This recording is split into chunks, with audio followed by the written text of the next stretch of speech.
What's going on, everybody? My name is Stanley with Stouter Sales. I am so excited to be with you. I hope you're starting this year off right. I hope you're accomplishing your goals, getting better 1% every single day, and moving yourself closer to the person that you want to become.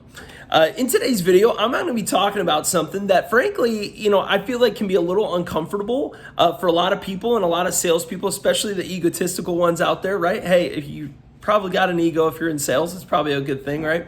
But today what I'm going to be talking about is how do you pull yourself out of slump? How do you pull your salesperson out of a slump? So I'm going to touch on both in today's video. If you're a sales manager, this will help you, right? If you're a salesperson, this will help you. Hopefully you're seeing this video at the right time before a slump. So I want to start off with just being a little vulnerable with you guys, right? So first off, my first month on the sales floor ever, I didn't sell a single home. And in that moment, right, you're hitting the sales floor, you're brand new, you're just so eager, you just want to sell everything. Every person that walks in, you're just like, this is the person, this is my sale, my first one, right? And the truth was, I just sat there and I kept trying, I could not get a buyer to say yes, and it was driving me nuts. And I remember thinking to myself, oh my gosh, I'm struggling so bad right now. The thoughts, oh, I'm going to get fired, maybe I wasn't meant for this. All those feelings start surfacing, right? And if you've been in sales long enough, you know exactly what I'm talking about. So, a couple things, right? Well, first off, a slump typically is completely psychological, right? It can be a lot of times some other things, but a lot of times it's just in your head, right? And salespeople tend to be kind of like athletes. They've got their pregame ritual, or maybe they wear a certain shirt on closing days or whatever that might be. So for me, I knew that this was 100% psychological. It's not like I just woke up one day and I just was terrible at talking to people. It wasn't like I just woke up one day and I forgot how to communicate. I couldn't, get people to buy. And so I just sat there and I thought to myself, okay, I got to get my mind right. So first and foremost, this might sound goofy. I went and got a haircut.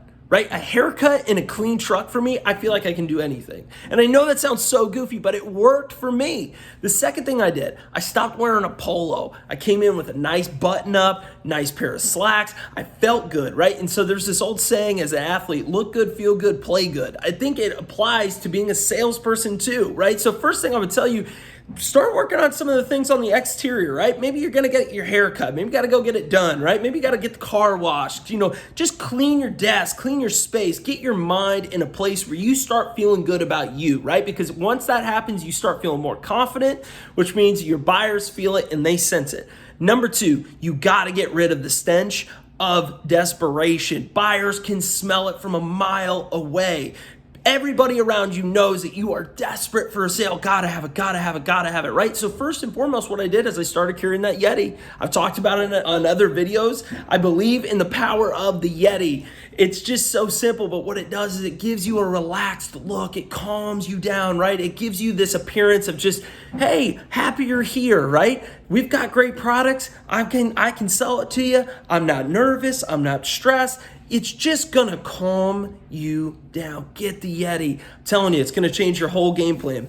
Number three, I'm gonna tell you guys one of the most important things you can do is be prepared for those appointments, right? Dig in deep, right? Go in there. And one of the things I would do if a buyer was coming in, maybe online sales, set up an appointment, I would take like this little clear, it was kind of like a plastic clear folder type thing.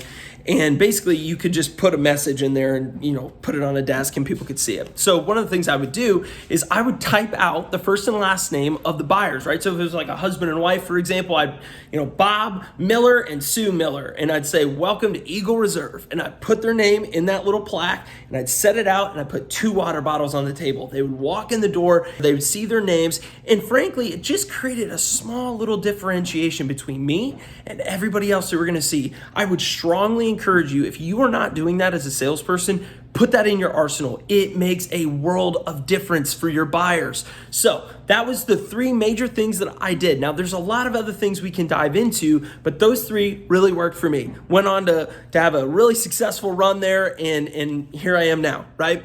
So if you're a sales manager out there and you're watching this video and you got a salesperson in a slump, recognize and remember what it was like when you were in a slump. What you felt when your sales manager walked in the room and you knew you were not performing, right? You had that anxiety, that worry. Oh man, here he comes, or oh, here she comes, right? So I want to encourage you, first off, have empathy, right? It's not like your salesperson woke up that day and said, you know what? I think I'd like to suck at my job today. I think I'd like to be bad at selling homes today, right? That salesperson is feeling all the pressure in the world. Second thing, get their mind off of the sale. Get their mind on things that they can control, right? So what are the things they can control? Their prospecting. They can control whether their model cleanliness, the water bottles in the refrigerator. They can control their workspace. They can control the model light bulbs.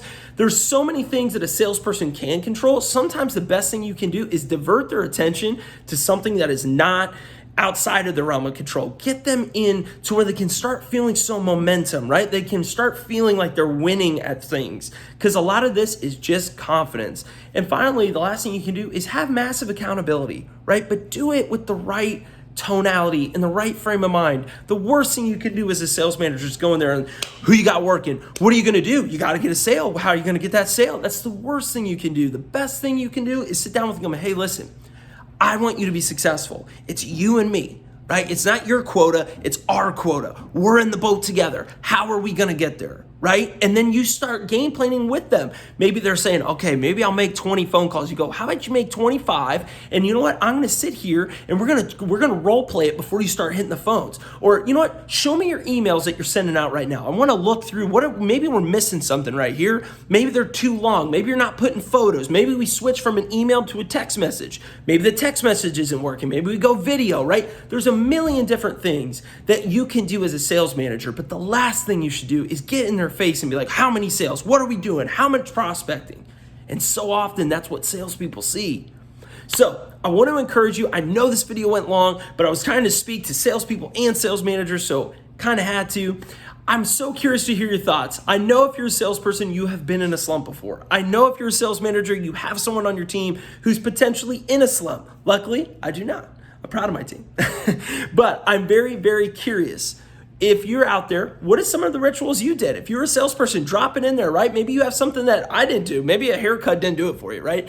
If you're a sales manager, what are some of the techniques that you used? Would love to hear your guys' thoughts. I hope each and every one of you go out there and crush it this week. Know that I'm thinking of you, and I appreciate each and every one of you. Go out there and get after it. We'll talk to you guys soon. Bye-bye.